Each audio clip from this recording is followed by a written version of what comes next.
मैं पूछता हूँ, पूरे उत्तर प्रदेश में इतनी सारी लाशें मिली, लेकिन क्या कोई व्यक्ति ये सवाल खड़ा किया कि मेरे गार्जियन की लाश नहीं मिल रही है? होना चाहिए ना। जहाँ इतनी सारी लाशें अगर मिल रही हैं तो कोई व्यक्ति तो आके कहना चाहिए कि जोगी जी, आपके हॉस्पिटल, आपके डॉक्टर, आपके सीएमओ, आपके अधिकारी हमारे माँ के लाश नहीं दिए, हमारे पिता का लाश नहीं दिए, हमारे भाई का लाश नहीं दिए। सवाल जरूर आता ना। इतनी सारी लाशें अगर गंगा में बह रही हैं, उत्तर प्रदेश में ही इतने सारे लोग मर रहे हैं, क्या तो कोई तो आता ना। लेकिन पूरा यहाँ से शुरू करिए, नोएडा से, और चले जाइए बिहार बॉर्डर पे कुशीनगर तक, एक भी व्यक्ति मिला क्या? तो लाशें किसकी थी भैया? पूछता है भारत, यह देश जानना चाहता है। हर आदमी के मन में सवाल है कि आखिर यह लाशें कहां से आई।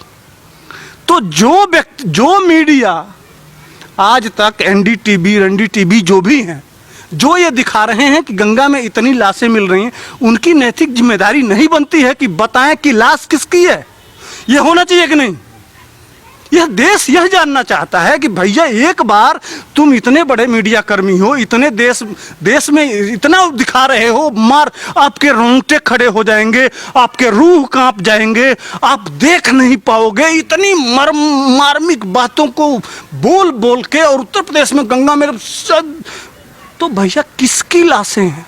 अच्छा पंडित जी, आपने एक बात और गौर दी होगी, आपने देखा मीडिया लगातार लाशें तो दिखा रहा है, जैसे कि आप कह रहे हैं कि किसकी लाशें हैं, जो उनके परिजनों से बातचीत क्यों नहीं की जा रही? जिनकी वो लाशें बह रही हैं उनको क्यों नहीं ढूंढा जा रहा कि लाशें क्यों बाहर? वही तो मैं पूछ रहा हूँ। मैं पूछता हूँ, सबसे ज्यादा केस कहाँ? महाराष्ट्र में। उसके बाद से केस कहाँ? दिल्ली में। उसके बाद से केस कहाँ? छत्तीसगढ़ में। उसके बाद से केस कहाँ? पंजाब में। क्या इन प्रदेशों में नदियां है कि नहीं? यहाँ कोई नहीं मर रहा है क्या? इन प्रदेशों के मुख्यमंत्री लोग अमृत पिला दिए हैं, इनकी लाशें कहाँ जा रही हैं? इनके शमशान में नहीं जलाए जा रहे हैं क्या? कहाँ भेजा जा रहा है? कोई दिव्य शक्ति है क्या कि ऊपर भेज दे रहे हैं एक ही बार? कहीं एक बार मीडिया लाश, आज का डेट में उत्तर प्रदेश से ज्यादा लोग दिल्ली में मर रहे हैं, उत्तर प्रदेश से ज्यादा लोग महाराष्ट्र में मर रहे हैं, उत्तर प्रदेश से ज्यादा राजस्थान में लोग मर रहे हैं, छत्तीसगढ़ में मर रहे हैं। क्यों भैया? पंजाब में मर रहे हैं। क्यों भैया? वहाँ कैमरा नहीं जाना चाहिए, वहाँ के बारे में नहीं दिखाना चाहिए, वहाँ के लोगों के साथ दाह संस्कार नहीं हो रहा है। ये टूल किट का एक सुनियोजित षड्यंत्र है।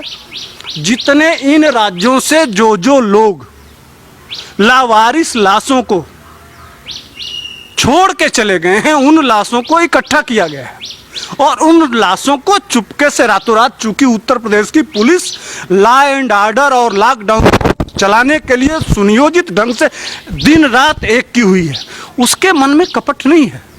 वह अपने नागरिकों के सुरक्षा के लिए काम कर रहे हैं और विपक्ष पूरा मोदी जी से और जोगी जी से लड़ रहा है। तो उसी हिस्से के तहत इन जो विपक्ष या सोनिया गांधी के जो राज्य हैं, वो टूल किट, जिस तरह से वो किसान आंदोलन में टूल किट बनाया गया था कि किस तरह से बदनाम करना है, उसी तरह से इन राज्यों से लाशों को लाके गंगा में फेंका गया है। और जो मीडिया है भाई, ये तो दुकान खोल रखे हैं, इनको तो माल चाहिए। अब देखते नहीं थे बिहार चुनाव से पहले गंगा जी में थोड़ा सा कट गया था, आपके उस पर मैं बोला था कि अप्रोच कट गया, मिट्टी कट गया, तो उसको आज तक ने कितना दिखाया था। इनको तो माल चाहिए। और टूल किट का जो अंतर्राष्ट्रीय गैंग है, उसके पास माल की कोई कमी नहीं है, चीन के पास माल की कमी नहीं है। अच्छा एक बात बताइए, ये कांग्रेस भारत के इस कोरोना को मोदी स्ट्रेन क्यों दिखाना चाहती है, भारतीय स्ट्रेन क्यों दिखाना चाहती है? सारा दुनिया जानता है कि कोरोना निकला चीन से, वुहान से निकला, लेकिन यह पूरा विपक्ष वुहान न कह के, चीन न कह के, भारतीय स्ट्रेन, क्या मोदी जी ने कोरोना लाया? भारत में फैला है। भारत को बदनाम करके पता नहीं इन विपक्षियों को मिलेगा क्या? अच्छा, उत्तर प्रदेश को टारगेट क्यों किया जा रहा है? आपको पता होगा कि 2022 में चुनाव भी है, क्या इसीलिए एक प्रोपेगेंडा चलाया जा रहा है कि योगी को बदनाम करना है, लाशें दिखानी है, उस पर राजनीति करनी है? देश के राष्ट्रवादी जानते हैं कि चाय वाले को ये झेल नहीं पा रहे हैं, इसके बाद गाय वाला आएगा तो इनकी फाड़ के रख देगा। ये बाप बाप चिल्लाएंगे और ये लोग चैन में नहीं हैं। इसलिए यहाँ से यहाँ बलात्कार हुआ किसान आंदोलन में। क्या प्रियंका गांधी आई, क्या राहुल गांधी आए, क्या सोनिया गांधी आई, क्या अरविंद केजरीवाल गए, क्या नहीं, कोई नहीं गया ना। लेकिन यहाँ से 400-500 किलो 300-400 किलोमीटर हाथरस 150, 200, 250 जो भी हो, वहाँ ढिमलाते हुए गिरते हुए पहुँच रहे हैं ये गांधी परिवार। मुलायम सिंह का बेटा अलग चिल्ला रहा है, पूरे देश के ये लुटियन मीडिया, NDTV सब लोग रो रहे हैं। बाप रे बाप, कितना बड़ा दलितों कितने दलितों को बंगाल में मार दिया गया है, कितने बहन बेटियों के साथ बलात्कार किया गया है, कितना 1 लाख लोग पलायन को मजबूर हैं, धर्म परिवर्तन को मजबूर हैं, वहाँ किसी की नज़र नहीं गई है। लेकिन हाथरस में इसीलिए कह रहा हूँ कि एक सुनियोजित जोगी जी के खिलाफ एक सुनियोजित षड्यंत्र है या अंतर्राष्ट्रीय टूल की का हिस्सा कि गाय चाय वाले के बाद गाय वाला आने वाला है, और चाय वाला संभल नहीं रहा है तो गाय वाला तो इनकी ऐसी बजाएगा कि पूरा दुनिया देखेगी। यह डर, यह उसी साजिश को कि किसी को न आने दो 2022 में किसी को रोक देना है, लेकिन इनके नहीं रुकेगा। जिस तरह से वहाँ अपराधी, चाहे वो अतीक अहमद हो, चाहे मुख्तार हो, चाहे जितने ब्रजेश सिंह हो, जितने अपराधी सब आज जेल में हैं, सब मौत की दिन गिन रहे हैं। कब उनकी मौत आ जाएगी कोई तय नहीं है। कि भैंस ढूंढी जाती थी प्रशासन से, आज वही प्रशासन अपराधियों के नाक में नकेल रख के उनको जेल में भेज दिया है। यह देख रहा है उत्तर प्रदेश कि कौन क्या कर रहा है। जोगी जी को भी कोरोना हुआ था, जिस दिन ठीक हुआ उसी दिन नोएडा में दिखाई दिए, उसके बाद बुलंदशहर में दिखाई दिए, उसके बाद से हाथरस में दिखाई दिए। वो एक दिन चैन से नहीं बैठे हैं, मरीजों के घर जा कर देखे हैं।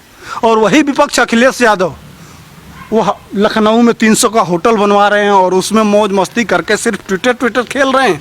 ये जनता मूर्ख थोड़े।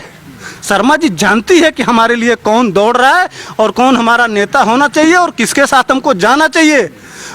एक भारत के प्रधानमंत्री भी हैं, अंग्रेज बहुत आगे हैं, अमेरिका बहुत आगे है, ब्रिटेन बहुत आगे है, जर्मनी बहुत आगे है, फ्रांस बहुत आगे है। हमसे पहले वैक्सीन बना लिया क्या? हमने दवाई भी बना दिया। DRDO वही है, वैज्ञानिक वही हैं, सब लोग वही हैं, लेकिन इतना फास्ट काम कि दुनिया देख रही है कि यह कभी सपेरों का देश कहा जाता था, यही अंग्रेज कहते थे। आज वैक्सीन 2 वैक्सीन लाके खड़ा कर दिया गया, दवा खड़ा कर दिया गया। कल अब सबसे सस्ता जांच का वो आज DRDO ने जारी कर दिया। ये होता है वो 18 घंटे का काम। यह देश देख रहा है। एक तरफ वह लोग इस समस्या से लड़ रहे हैं, बीमारी से लड़ रहे हैं, हमारे प्रधानमंत्री और मुख्यमंत्री, और पूरा विपक्ष उनसे लड़ रहा है। यह पूरा दुनिया देख रहा है। अमेरिका, आज दुनिया, इतना कोरोना काल है, विकट परिस्थिति है देश के सामने, देश की इकोनॉमी गिर जानी चाहिए, लेकिन हमारे इस परिस्थिति में भी हमारे देश का अंतर्राष्ट्रीय मुद्रा कोष बढ़ रहा है। और आज ही अरब में एक अमेरिका के जो विदेश सलाहकार हैं, उन्होंने कहा है कि भारत को रोका नहीं जा सकता, भारत इस विकट परिस्थिति में भी आगे बढ़ रहा है। अगर यही दिक्कत है कि चीन आगे नहीं हुआ होता, 87 में भारत आगे होता, उस पैदान पे जो मोदी जी चल रहे हैं, वह दर्द पूरे दुनिया को दिखाई दे रहा है। इसीलिए यह टूल किट बना के मोदी जी को, जोगी जी को रोक के भारत को कमजोर करना है। भारत पीछे बना रहे, चीन आगे जाए, बाकी दुनिया जाए, ताकि हम 26 साल से गरीबी का खेल खेलते रहें। कांग्रेस आज तक यही कहती आई है ना कि हम गरीबी मिटाएंगे। मिटा क्या? तो वो खेल करने के लिए भारत गरीब रहेगा तभी तो। अच्छा, आप जिस तरीके से कह रहे हैं कि योगी आदित्यनाथ जब से ठीक हुए लगातार दौरे कर रहे हैं, आपको क्या लगता है एक तरफ प्रोपेगेंडा चलाया जा रहा है योगी आदित्यनाथ के खिलाफ, एक तरफ वो लगातार हर जिले का दौरा कर रहे हैं, उसके बाद जो कोरोना के केस है वो भी लगातार कम हो रहे हैं। क्या लगता है, क्या 2022 में वापसी होगी या जो वामपंथी द्वारा ये प्रोपेगेंडा चलाया जा रहा है कामयाब होगा? अच्छा, एक बात बताइए, इस देश में 32-33 राज्य हैं। WHO ने किसकी बड़ाई की? क्यों बड़ाई की? WHO को कैसे दिख गया कि कोई उत्तर प्रदेश में है जो घर घर जाके एक व्यक्ति का, आज 14 लाख टीकाकरण वो जांच हुआ है, 24 लाख, उसमें सबसे ज़्यादा उत्तर प्रदेश में 3 लाख के आसपास जांच हुआ है। लोग जांच का, अभी अभी मैं देख रहा था आज तक पे गंगा के किनारे तक जाके लोगों को जांच के लिए प्रयास किया जा रहा है। एक एक व्यक्ति को किसी तरह से जांच करके के बीमारी से भगाया जाए। सबसे अच्छा परफॉर्म, आखिर WHO क्या, किसी से कोई दुश्मन वो तो है नहीं, लगाव तो है नहीं। मोदी जी भाई, ये टूल किट वाले तुम मीडिया को ले जाके पैसा से खरीद सकते हो, लेकिन WHO को अब जोगी जी खरीदने नहीं जाएंगे। लेकिन भारत पे निगरानी रखे हुए है जो उसका हेल्थ ऑर्गेनाइजेशन, वो कह रहा है कि सबसे बढ़िया भारत में काम हो रहा है उत्तर प्रदेश। लेकिन ये टूल किट वालों को, इस मीडिया को, ये रवीश कुमार को, ये जितने वामपंथी लंपट हैं, ये लुटियन मीडिया वाले, इनको तो किसी तरह से बदनाम करना है ना, इसलिए कि वो भगवा पहनता है। अब दिक्कत इस बात का है कि अब हम जितने ये वामपंथी हैं जो फिलिस्तीन के साथ हैं, इनका घुटना छिल गया है हिंदुओं के दरवाजे पे तुलसी का पत्ता तोड़ते तोड़ते। जानते ही नहीं है, इनके बाप दादा तो बताया नहीं। हमारे दादा तो 5 साल पहले बता दिए थे कि पीपल का पेड़ 24 घंटा ऑक्सीजन देता है, तुलसी के पत्ते में 100 कुछ बीमारियों का इलाज होता है। आज काढ़ा पीने के लिए हमारे दरवाजे पे मिलेगा ना। हमारे बाप दादा ने हमको बताया है, हमको सिखाया है कि दूध और हल्दी हमारे औरतों को दिया जाता है जब जच्चा बच्चा होता है। ये सब प्राकृतिक ज्ञान हजारों साल से चला आ रहा है। आज ये देख के ये वामपंथियों के पास कोई जवाब नहीं है। तो और जो राष्ट्रवादी चढ़ जा रहे हैं इनके ऊपर और पूछ रहे हैं सवाल, तो इनके पास जवाब नहीं मिल रहा है। यह डर इनको बार बार घेर। महाराष्ट्र, केरला, छत्तीसगढ़ को क्यों नहीं टारगेट किया जा रहा? वहाँ पे तो कोरोना केस लगातार बढ़े, सबसे ज्यादा कोरोना केस है, लेकिन वहाँ पर मीडिया का कोई कैमरा नहीं जा रहा। माल जानते ही हैं, वहाँ वो है ना, ये फिल्मी सितारे एक हजारों करोड़ का मालिक है। यह कमीशन, अरे भाई 1 लाख कितना देखे हैं ना, 100 करोड़ रुपया वसूलो किससे? वहाँ के गृह मंत्री। तो ये पैसा किस लिए वसूला जा रहा था? इसी मीडिया को मैनेज करने के लिए, खरीदने के लिए। तो जहाँ इतने पैसे हों, एक महीने में 200 करोड़ रुपया एक विभाग से आ रहा हो, तो 36 विभाग, 36 दुना समझ लीजिए 50,000 करोड़, इतना पैसा जहाँ हो, हजारों करोड़ हर महीने में आ रहा हो, तो मीडिया को खरीदने में मीडिया क्या है?